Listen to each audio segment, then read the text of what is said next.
সবাই পাখপাখালির কণ্ঠে শুনি তাসবিহ কলো রব, তাসবিহ কলো রব, আল্লাহ আমার রব, এই রবই আমার সব। রব কে?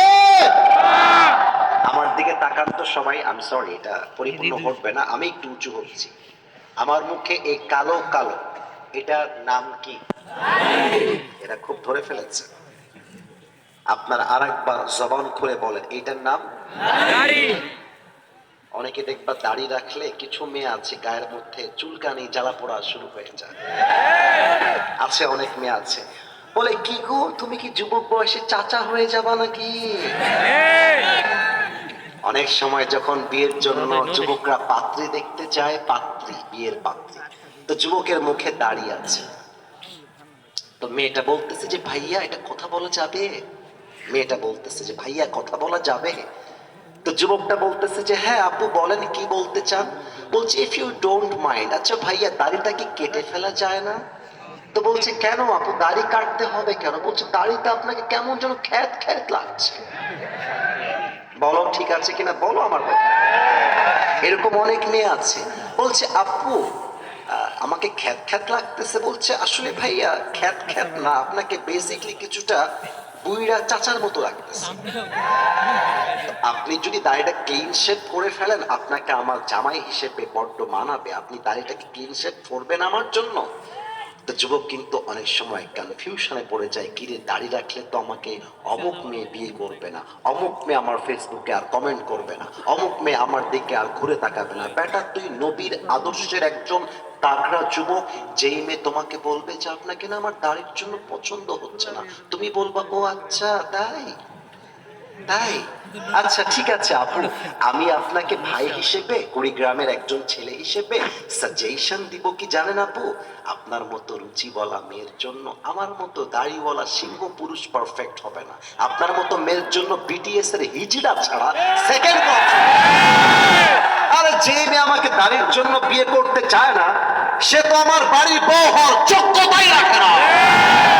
আর যে আমাকে দাড়ির জন্য বিয়ে করতে চায়, সেই তো আমার বাড়ির বউ হওয়ার যোগ্যতা রাখে।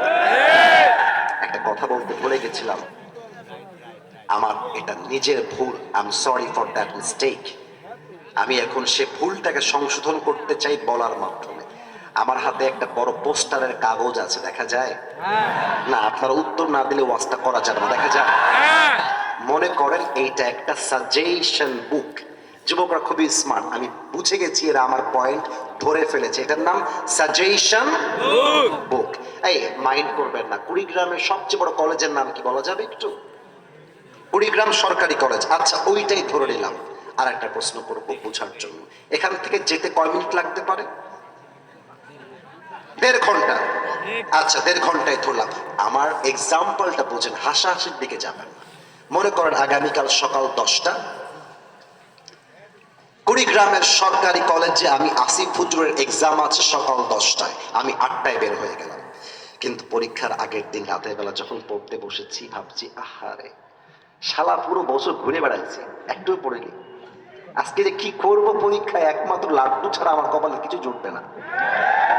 এই যুবকরা কথা কি আনকমন না কমন বললাম? পুরো বছর পড়ার খবর নাই, যুবকরা এক রাতে পড়ে অনেকে পরীক্ষায় পাশ পর্যন্ত করে ফেলে। তো আমি পরীক্ষাটার সাজেশন বুক নিয়ে পড়তেছি, বাংলাদেশের রাজধানীর নাম কি? ঢাকা। ঢাকা ঢাকা মুখস্থ করতেছি, খালি মুখস্থ। বাংলাদেশের সবচাইতে বড় সমুদ্র সৈকত কোথায়? কক্সবাজার। কক্সবাজার কক্সবাজার মুখস্থ করে ফাটাই ফেলছি একেবারে। সকালবেলা পরীক্ষা হলে গিয়েছি, স্যার বলছে আরে আপনি আপনি আসিফ হুজুর না, যে ফেসবুকে মাঝে মাঝে আপনার ওয়াজ সামনে আসে? জি জি স্যার আমি আসিফ হুজুর, this is your question paper, এই নেন আপনার পরীক্ষার প্রশ্নপত্র, উত্তর দেন। এখন পরীক্ষার প্রশ্ন হাতে পেয়ে দেখছি ইয়ার जो मैंने पढ़ा था वही आ गया है, যা পড়েছিলাম তাই চলে আসছে। এবার তো আমার মন খুব খুশি, আয় হায় হায় হায়, আমাকে আর কে আটকায়?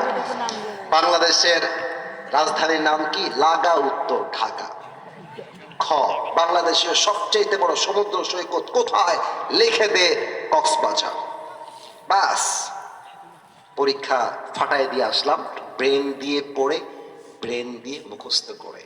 কবরের প্রশ্ন আপনি যতই ব্রেন দিয়ে মুখস্থ করে ভাবেন মা রব্বুক আল্লাহ, মা রব্বুক আল্লাহ, মা রব্বুক আল্লাহ, কবরে কখনো ব্রেন দিয়ে উত্তর দেওয়া যায় না। কবরে উত্তর দিতে চাইলে ঈমান, আমল, চরিত্র ঠিক থাকতে হয়।